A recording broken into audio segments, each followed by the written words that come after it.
Good morning students. हम पिछली कक्षा में जापान का प्रधानमंत्री पढ़ रहे थे और जापान के प्रधानमंत्री का हमने देखा था कि उसकी शक्तियां और कार्य।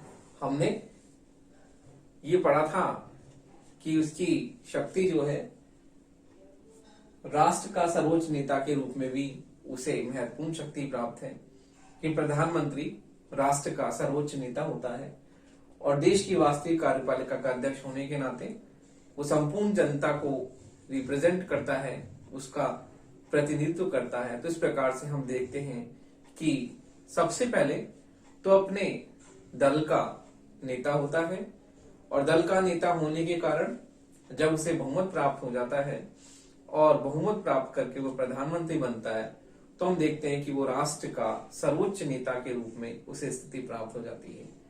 तो हम देखते हैं इस प्रकार जापान के प्रधानमंत्री को महत्वपूर्ण शक्तियां प्राप्त हैं और दलीय आधार पर उसका निर्वाचन होने के बाद में वो बहुमत दल का नेता होता है और दल को प्रतिनिधित्व करने के साथ साथ ही हम देखते हैं कि वो राष्ट्र का सर्वोच्च नेता भी होता है और संपूर्ण राष्ट्र को रिप्रेजेंट करता है। तो इस प्रकार हम देखते हैं कि जापान का प्रधानमंत्री राष्ट्र का सर्वोच्च नेता होता है। अगला है संकटकालीन अधिकार। तो देखिए संकटकालीन अधिकार, संकटकालीन अधिकार, संकटकालीन अधिकार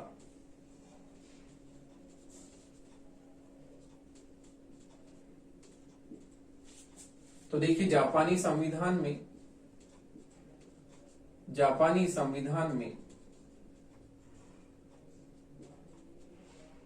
संकटकालीन, जापानी संविधान में संकटकालीन अधिकार, जापानी संविधान में संकटकालीन अधिकार व शक्तियां, अधिकार व शक्तियां मंत्रिमंडल में निहित है, मंत्रिमंडल में निहित है, मंत्रिमंडल में निहित है, जो कि जापान की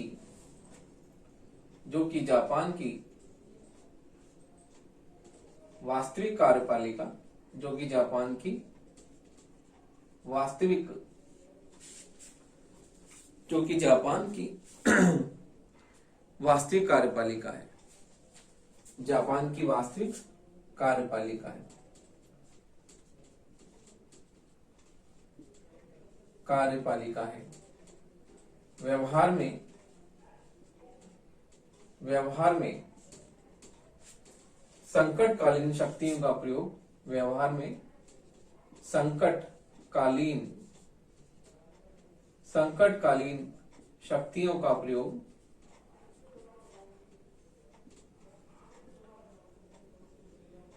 व्यवहार में संकटकालीन शक्तियों का प्रयोग प्रधानमंत्री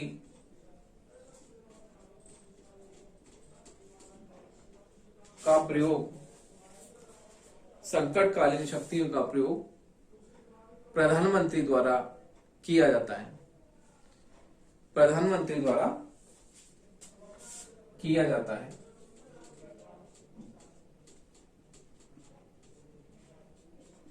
किया जाता है क्योंकि वह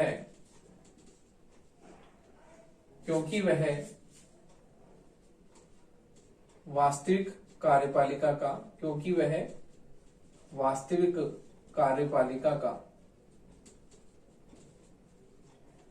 वास्तविक कार्यपालिका का अध्यक्ष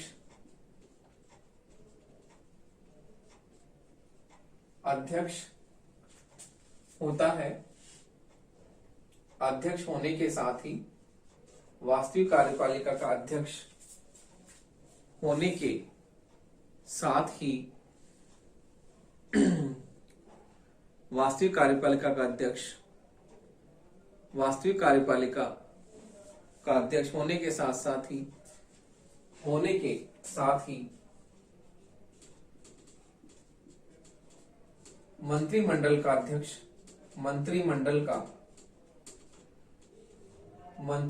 का अध्यक्ष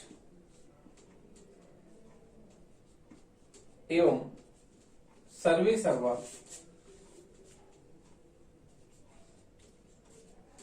सर्वा होता है। तो देखिए इस प्रकार से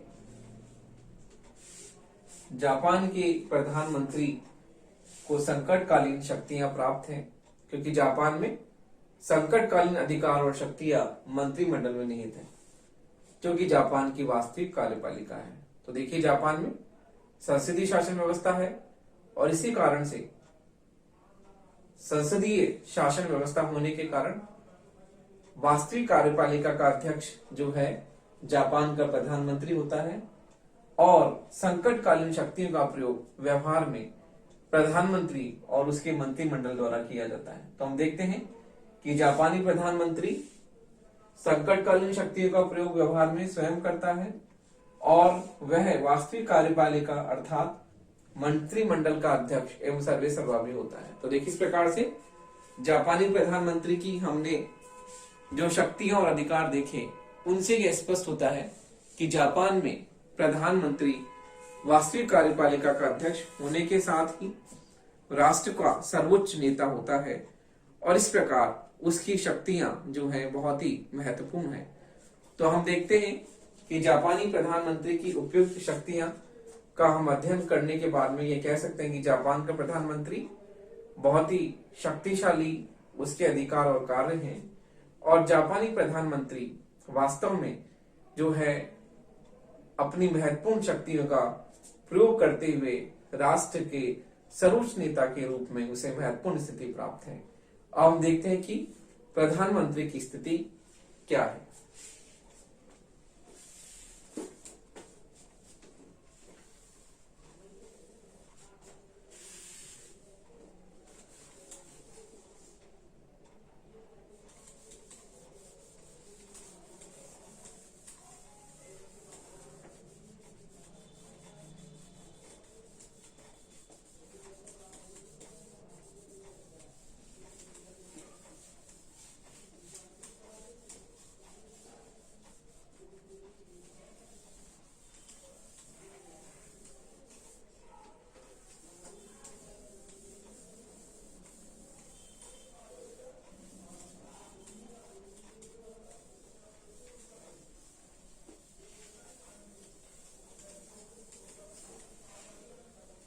तो देखिए प्रधानमंत्री की स्थिति, प्रधानमंत्री की स्थिति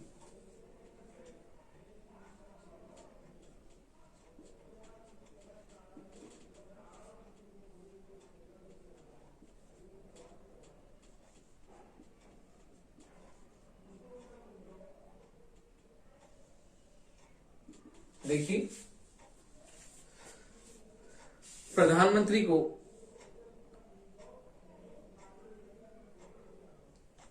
अनेक शक्तियां एवं अधिकार प्राप्त हैं। तो देखिए प्रधानमंत्री को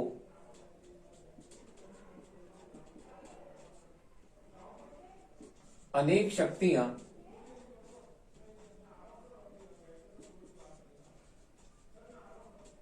शक्तियां एवं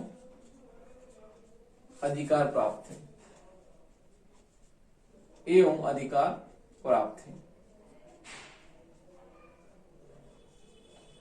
अधिकार प्राप्त है तथा उसके कार्यों का कानूनी आधार यह तथ्य है। तो देखिए उसकी शक्ति, अधिकार एवं कार्यों का अधिकार प्राप्त है, उसकी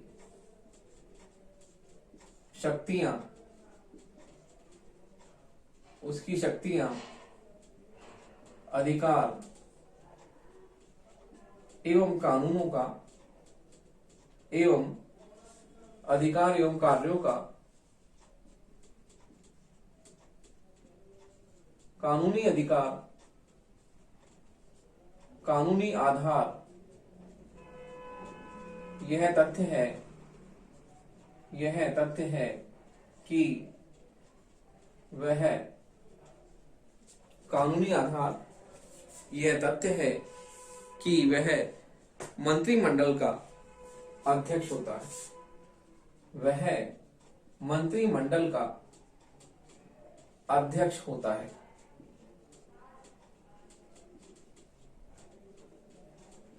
मंत्रिमंडल का अध्यक्ष होता है तथा इस रूप में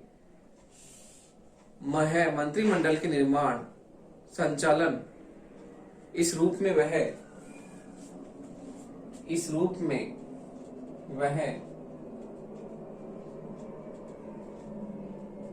मंत्रिमंडल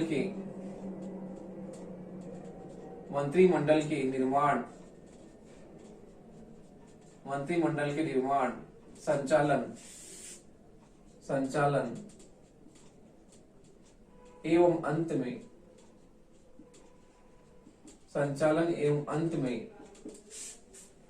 एवं अंत में वास्तविक शक्तियों का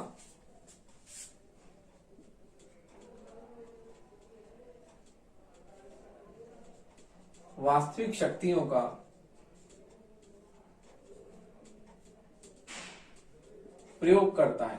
वास्तविक शक्तियों का प्रयोग करता है। तो देखिए इस रूप में मंत्रिमंडल के निर्माण संचालन एवं अंत में वास्तविक शक्तियों का प्रयोग करता है। तो देखिए उसका संपूर्ण राष्ट्रीय प्रशासन पर, तो देखिए इस रूप में हम मानते हैं, इस रूप में वह प्रथम सदन का ही नहीं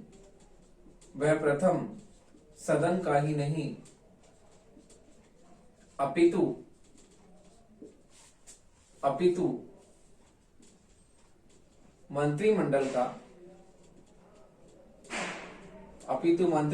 का स्वामी होता है।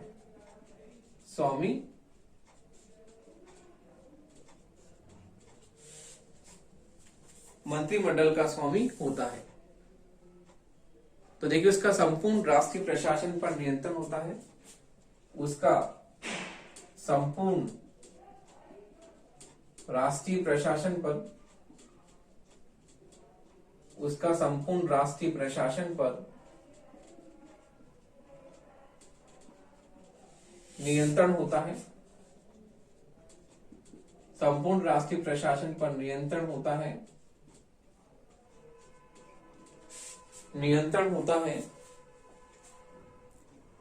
और वह जापान की आंतरिक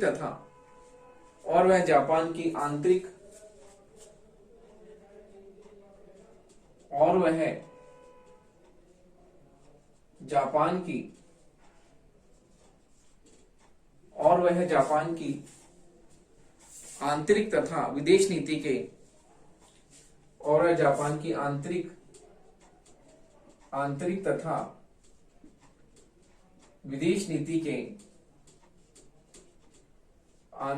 विदेश नीति के निर्माण एवं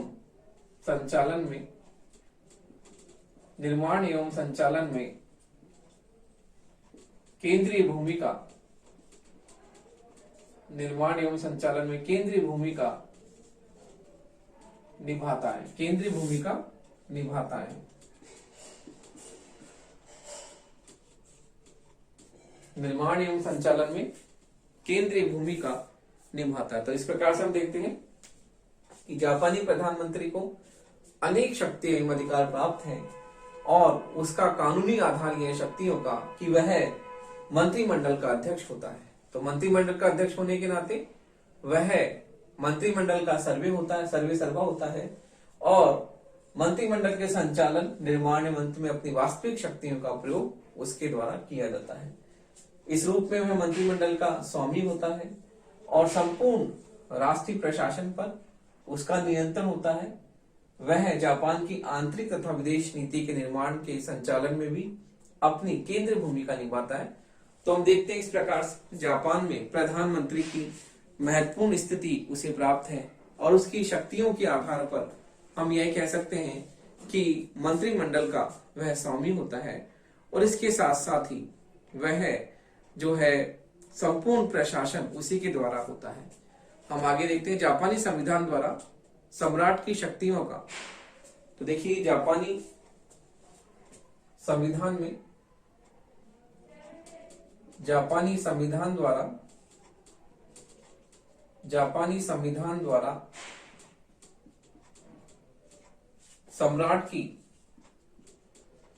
सम्राट की शक्तियों का जापानी संविधान द्वारा सम्राट की शक्तियों का अंत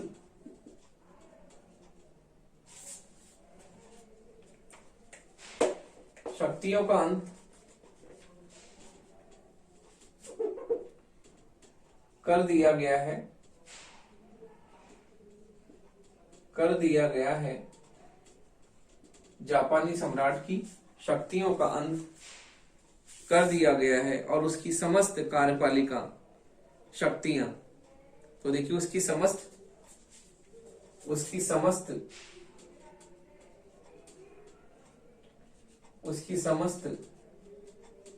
कार्यपालिका शक्तियां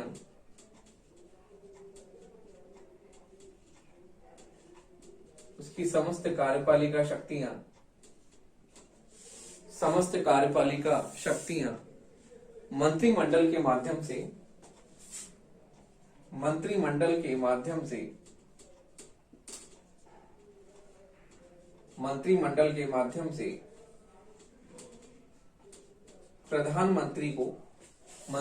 माध्यम से प्रधानमंत्री को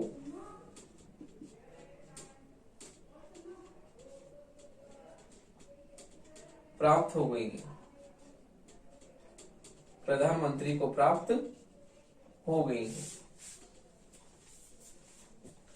इस प्रकार कार्यपालिका क्षेत्र में प्रधानमंत्री इस प्रकार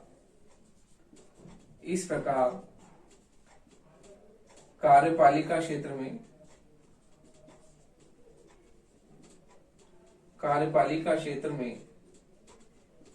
प्रधानमंत्री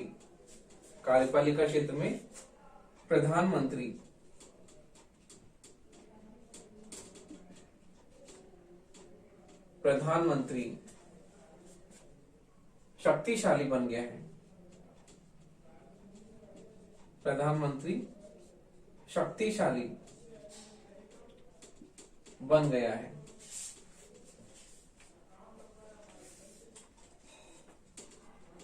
शक्तिशाली बन गया है। प्रधानमंत्री शक्तिशाली बन गया है। यद्यपि सम्राट की विधायी शक्तियां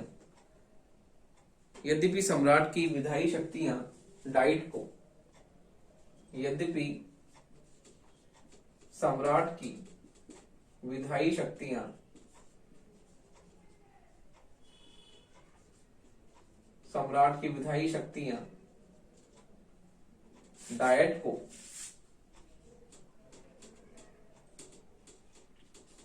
डायट को सौंप दी गई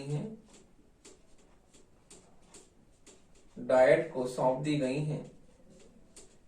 यदि भी सम्राट की विधायी शक्तियां डायट को सौंप दी गई हैं, किंतु प्रधानमंत्री डायट के नेता के रूप में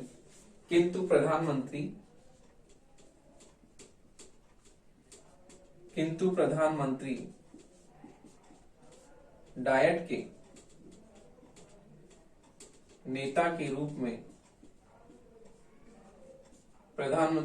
के नेता के रूप में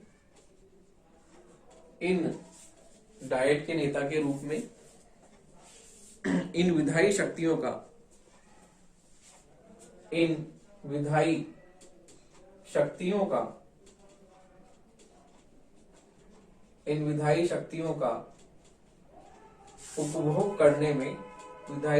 का उपभोग करने में समर्थ हो गया है, उपभोग करने में समर्थ हो गया है।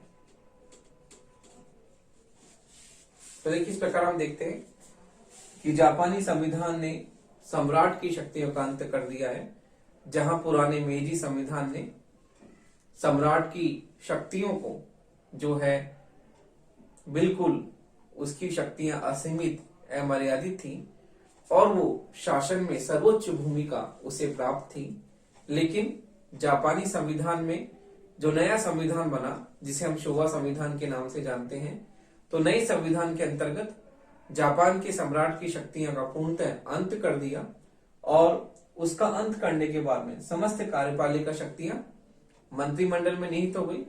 और मंत्रिमंडल का अध्यक्ष कौन होता है? मंत्रिमंडल का स्वामी प्रधानमंत्री होता है। तो मंत्रिमंडल के माध्यम से वो सारी शक्तियों का उपभोग कौन करता है? प्रधानमंत्री करता है। तो इस प्रकार से कार्यपालिका क्षेत्र में प्रधानमंत्री बहुत ही सर्वोच्च शक्तिशाली बन गया है। उसकी स्थिति सम्राट की तुलना में सर्वोच्च शक्तिशाली हो गई है।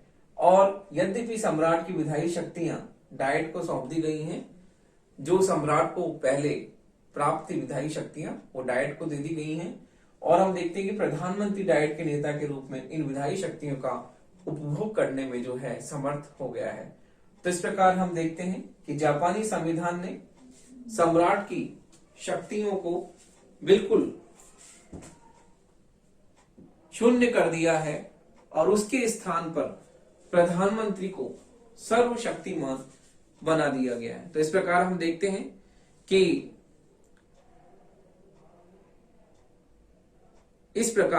देखते हैं कि प्रधानमंत्री की जो शक्तियां वो दिन प्रतिदिन बढ़ती जा रही है, क्योंकि वह डाइट का सदस्य है और डाइट का सदस्य होने के नाते उसे सारी शक्तियों का उपभोग वो स्वयं करता है। तो हम देखते हैं कि प्रधानमंत्री की शक्तियां दिन प्रतिदिन जापान में बढ़ती जा रही हैं और इन शक्तियों के वृद्धि के कारण क्या है?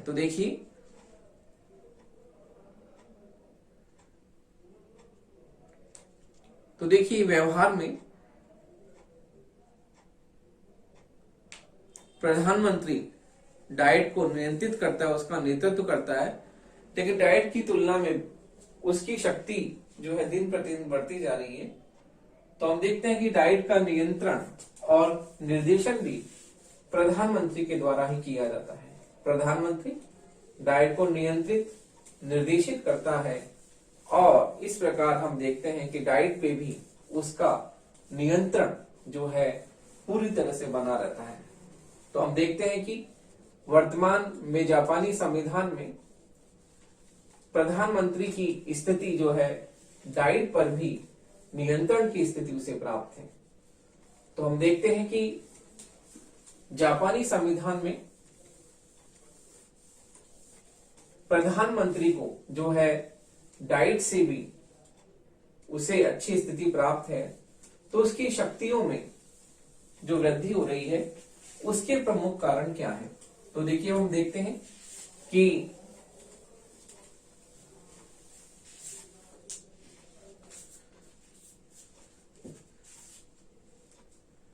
व्यवहार में डाइट की तुलना में प्रधानमंत्री व्यवहार में डाइट की तुलना में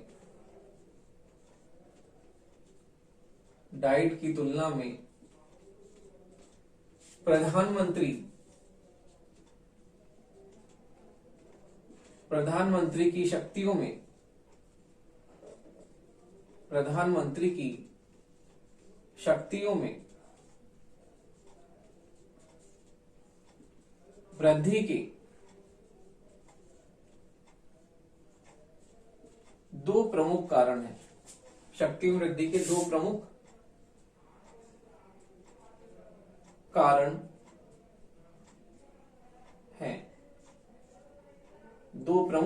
हैं। वृद्धि के दो प्रमुख कारण हैं। पहला है प्रधानमंत्री का चुनाव डाइट के दोनों सदनों द्वारा किया जाता है। प्रधानमंत्री का चुनाव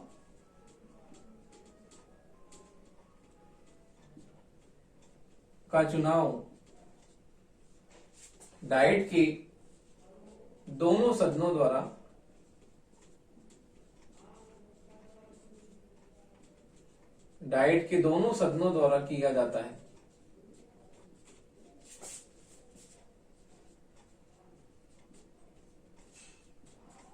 डाइट के दोनों सदनों द्वारा किया जाता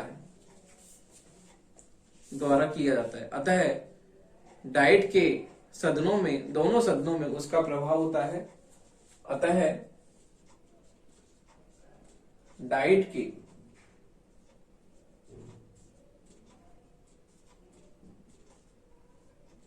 अतः डाइट के दोनों सदनों में उसका प्रभाव होता है।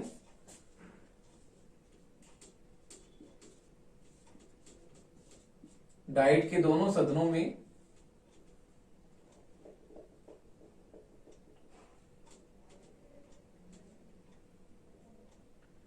उसका प्रभाव होता है।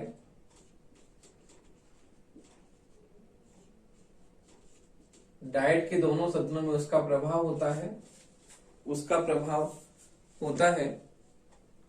और वह संपूर्ण डाइट का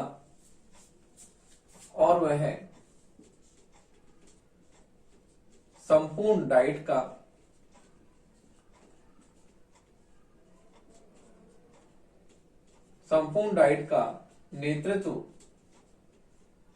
करने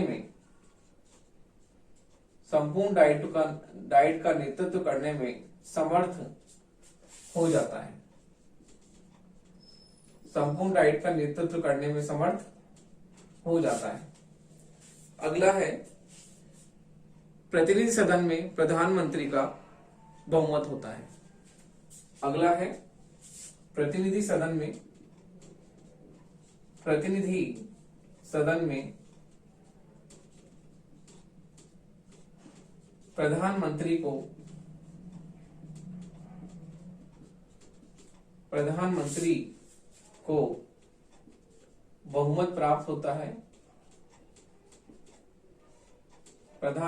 बहुमत प्राप्त होता है।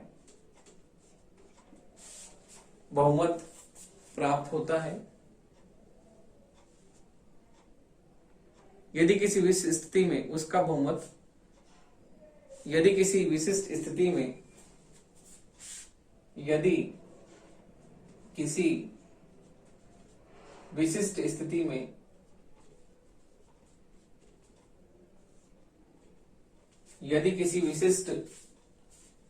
स्थिति में उसका बहुमत समाप्त होने की यदि किसी विशिष्ट स्थिति में उसका बहुमत समाप्त होने की आकांक्षा होने की आशंका होती है। यदि किसी विशेष स्थिति में उसका बहुमत समाप्त होने की आशंका होती है तो वह इस सदन को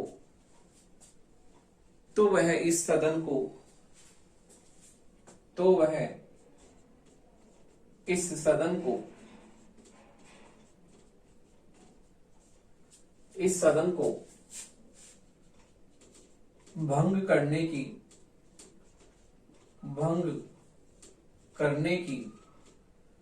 धमकी देकर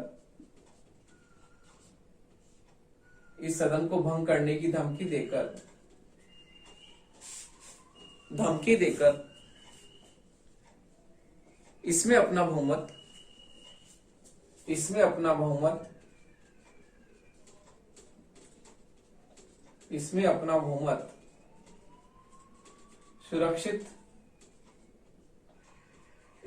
बहुमत सुरक्षित करने में इसमें अपना बहुमत सुरक्षित करने में प्राय इसमें अपना बहुमत सुरक्षित करने में प्राय सफल हो जाता है।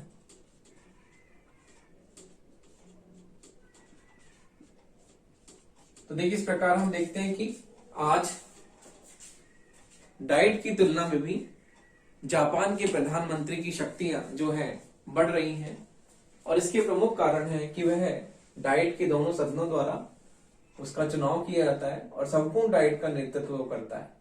फिर प्रतिनिधि सभा में उसका बहुमत होता है, और बहुमत जो है उसको जब बहुमत समाप्त होने की आशंका रहती है तो सदन को धमकी देकर, भंग करने की धमकी देकर अपना बहुमत सुरक्षित करने में सफल हो जाता है। तो इस प्रकार हम देखते हैं कि जापान में प्रधानमंत्री को बहुत ही महत्वपूर्ण शक्तियां प्राप्त हैं और व्यवहार में वह सम्राट और जनता के बीच एक कड़ी के रूप में कार्य करता है।